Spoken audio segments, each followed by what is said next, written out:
ሐረግ ድራማ በ105 ላይ እንግዲህ ሁላችንም እንዳየ ነው የናታን ሲገርመን እንደውም ጽዮን ታስራለች።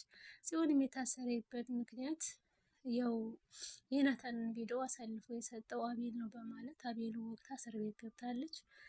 ነገር ግን ናታን የታሰረው በአቤል ምክንያት እንዲሁም ደግሞ በአፌት ሳይሆን ያው በዶክተሩ ምክንያት ነው ማለት ነው። ዶክተሩ ከሞቱ በፊት የተደዋወለው ከናታን ጋር ስለነበረ ፖሊሶች ለጊዜው የመጣላቸው እሱ ነው። ነገሮችን እስከሚያጣሩ ድረስ ይዘውታል ማለት ነው። ሌላው ደግሞ ያው ናታን ጽዮን እንደታሰረች አላወቀም ማለት ነው። ሁሉም ደብቀውታል። መስማት የለበትም ብለው ሁሉም ደብቀውታል ማለት ነው። እሷም እንደዚሁ ለወንድሜ እንዳትናገሩ እያለች ሁሉንም ሰው ስታስጠነቅቅ ነበረ። ሌላው ደግሞ ያፌት ማለት ነው የናታንን ጉዳይ ረስቶ ወደ ጽዮን ሄዷል ማለት ነው። ምክንያቱም ጽዮንን በጣም ስለሚወዳት ስለሚሳሳላት እህቱ ስለሆነች፣ ግን ለሌላው አውሬ ሆኖ ለሷ ለማንኛውም እህቴ መታሰር የለባትም በማለት አቤልን እያፋጥጠው ነበረ። ሂደህ ምንም እንዳልተፈጠረ ትናገራለህ፣ ጽዮንም ትፈታለች፣ እዛ መከራም የለባትም ብሎ ሲከራከር ነበር እና ሄዶም ጠይቋት። እሷ ግን ምን ልሰራ መጣ? አንተ አስመሳይ፣ አንተን አልፈልግም፣ እዚህ ግድም ደግመህ እንዳትመጣ በማለት ወራቸውን ሳይጨርሱ ጥላው ገብታለች። እሱም የፈለገ ይሆናል እንጂ እዚህማ አትቆይም፣ ታያለሽ፣ እኔ ያስፈታሻለሁ ለምን ስትለው፣ ምክንያቱም ምንም ቢሆን የሚስቴ ቤተሰቦች ናችሁ ምናምን በማለት ነገር ግን እንደዛ ታይሆን እህቱ ስለሆነች ነው ማለት ነው። እና ጽዮን በነገራችን ላይ በጣም ነው የሚሳሳላት። ተዝህ በፊትም ሌሎቹ ለምን ሴቶች ጋር ደብልቃት ምናምን ሲሉት እንደዛማ ሊሆን አይችልም፣ ከዛሬ ቀጠላችሁ እንደዚህ አይነት ወሬ እንዳልሰማ ሲል ነበረ። ሌሎች ስለማያውቁ ነው እንደዛ ያሉት። ነገር ግን እህቱ ስለሆነች ነው ማለት ነው። አሁንም ሊያስፈታት የሚሮጥ እንዲሁም ደግሞ ሌላም ሰው ሲያጠቃት የሚጠብቃት ማለት ነው። ምን አለ ለናታስ እንደዛ ቢሆንላት። ለማንኛውም ብቻዬ ማለት ለዚህ ቻናል አዲስ ካላችሁ ሰብስክራይብ፣ ላይክ፣ ሸር እያደረጋችሁ ተቀላቀሉ። ሌላው ደግሞ እንግዲህ ናታንን ማን የሚያስፈታው ይመስላችኋል ማለት ነው? የዳራን እናት ወይንስ ደግሞ ፖሊሶች በራሳቸው መንገድ አጣርተው እንዲሁም ደግሞ ይፍራታ እና ያው የዳራ እናት ያው እንትኑን ይዘዋል ጉዳዩን እና እንዲሁም ዳራን ደግሞ እናቷን አናግራት የማታውቀውን አሁን ላይ ግን ናታን መታሰር የለበትም ብላ እናቷን በመለማመጥ እየለመነቻት ነበረ። እናትየቱም ልትሰማት አልቻለችም። እንደዚህ አንዳንድ ጊዜ በጣም ሲቸግርሽ የኔ እርዳታ እንደሚያስፈልግሽ እንዳትረሹ በማለት ጥላት ሄዳለች። ሌላው ደግሞ ሉሊት ማለት ነው እንግዲህ ቤቱን ጥለውላት ስለሄዱ በጣም ደስተኛ ሆና ተሽከረከረ። እንዲሁም ደግሞ ስድንስ እንዲሁም ደግሞ መጥረጊያዎችን እንዲሁም ደግሞ የቤት ጌጦችን ቤዛ ወይም ደግሞ ጽዮን በማለት በቃ ፈታ እያለች ነበር እና በጣም ደስተኛ ሆና ነበር።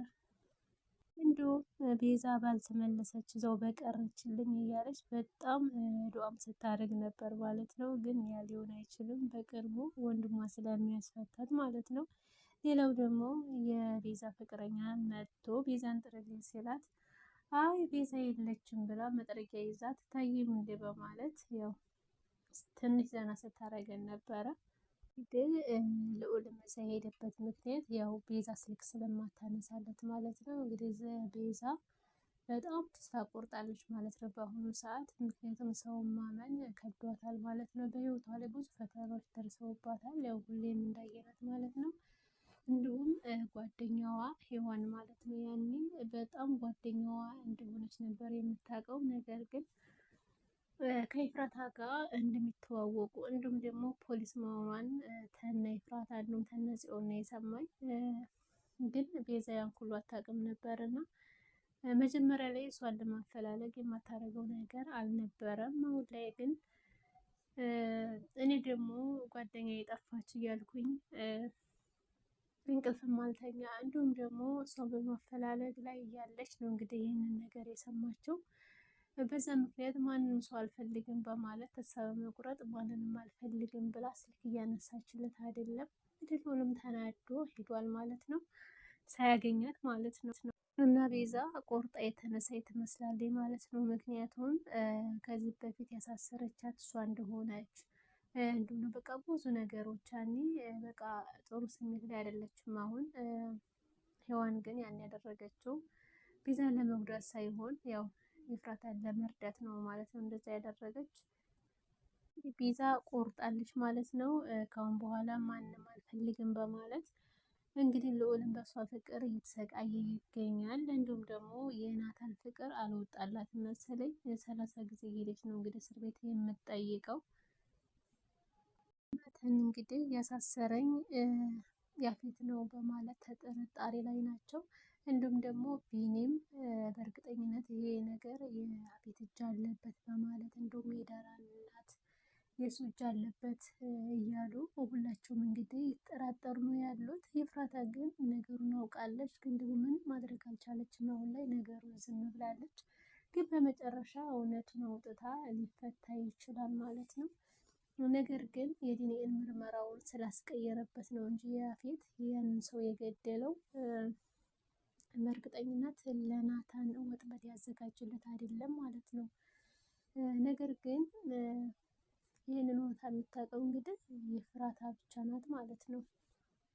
እንግዲህ የዶክተሩ ገዳይ በቅርቡ ካልታወቀ ናታን እዛው ይከርማል ማለት ነው። እዛውም ሆኖ እንግዲህ ስራውን እየሰራ ነው ያለ። ምክንያቱም ያፌት እሱ መታሰሩን ያው ሰምቷል። ነገር ግን ቦታ አልሰጠውም። ምን እንዳሰበ ባናውቅም አሁን ላይ እየተረባረበ ያለው እንግዲህ ለጽዮን ነው ማለት ነው። ምክንያቱም ጽዮንን ያው ፊትም ብለነዋል። እንዲሁም ደግሞ ሁላችንም እንደምናውቀው በጣም ነው የሚወዳት እና የሚሳሳላት። ስለዚህ አሁን ጉዳዩ ወደ እሷ ነው ማለት ነው።